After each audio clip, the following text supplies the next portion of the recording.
Doctor Sharad Gaikwad Bhor येथील फुले शाहू आंबेडकर विचार प्रसार साहित्य संमेलनाचा संमेलनाध्यक्ष 14 ग्रंथ प्रकाशित आहेत आणि 8-9 देशामध्ये या साहित्य प्रचार संमेलनाच्या निमित्तानं जाता आलं।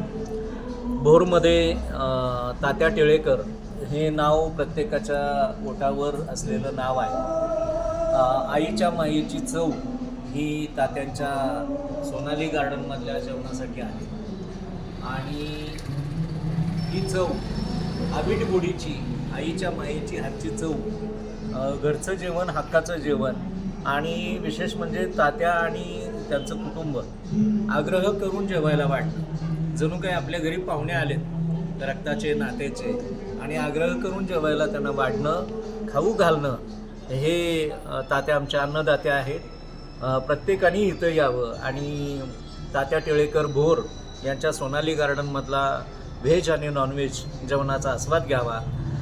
ज्याला खाण्याची रुची आहे त्याला सोनाली गार्डन त्याची जी हाऊस आहे, जिद्द आहे किंवा त्याची इच्छा आहे अन्न ग्रहण करण्याची ती पूर्ण करेल इतकी चव चांगली न्यारी। मी तर आतुर असतो, मी कोल्हापूरचा आहे, कोल्हापुरात एक खाद्य संस्कृती आहे, पण मला इथलं तात्या टिळेकरांचं जेवण आवडतं। धन्यवाद।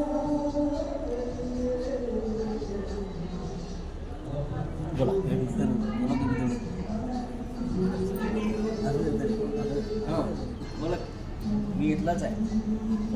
सोनाली गार्डन हे नाव एक आहे की डॉक्टर रोहिदास। मी डॉक्टर रोहिदास जाधव आणि सोनाली गार्डन हे आमचं कुटुंब आहे। तात्या टिळेकर हे आमचे फॅमिली मेंबर आहेत आणि जेव्हा जेव्हा पाहुणे आमच्याकडे येतात काही कार्यक्रमाच्या निमित्तानं तर त्यावेळी आग्रह असतो तात्यांचा की आपल्याकडे जेवायला घेऊन या। ज्यावेळी एखादा पाहुणा इथं जेवण जातो त्यावेळी पुन्हा त्याला प्रतीक्षा असते की तात्याकडे पुन्हा जेवायला जायला कधी आम्हाला मिळेल। आणि जेव्हा जेव्हा पाहुणे कार्यक्रमाच्या निमित्तानं आपल्याकडे येत असतात त्यावेळी तात्यांकडे आम्ही त्यांना घेऊन येत असतो।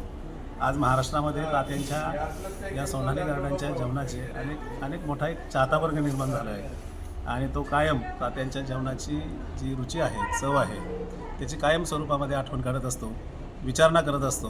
भोरमध्ये आल्यानंतर तात्यांकडे जेवायला जायचं का अशी विचारणा करत असतो आणि त्यामुळं कायमस्वरूपी सोनाली गार्डन, तात्या टिळेकर आणि फुले शाहू आंबेडकर विचार प्रसारक मंडळ यांचं एक जे नातं आहे ते असं घट्ट बनलेलं आहे। कायमस्वरूपी तात्यांनी कधी आग्रह केला नाही की ह्यांचे पैसे एवढे होतील, त्यांचे पैसे तेवढे।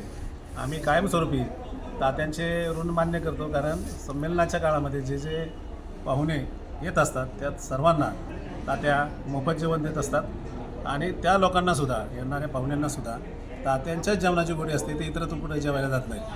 त्यामुळं सोनाली गार्डनच्या जेवणाची रुची ही महाराष्ट्रभर पसरलेली आहे।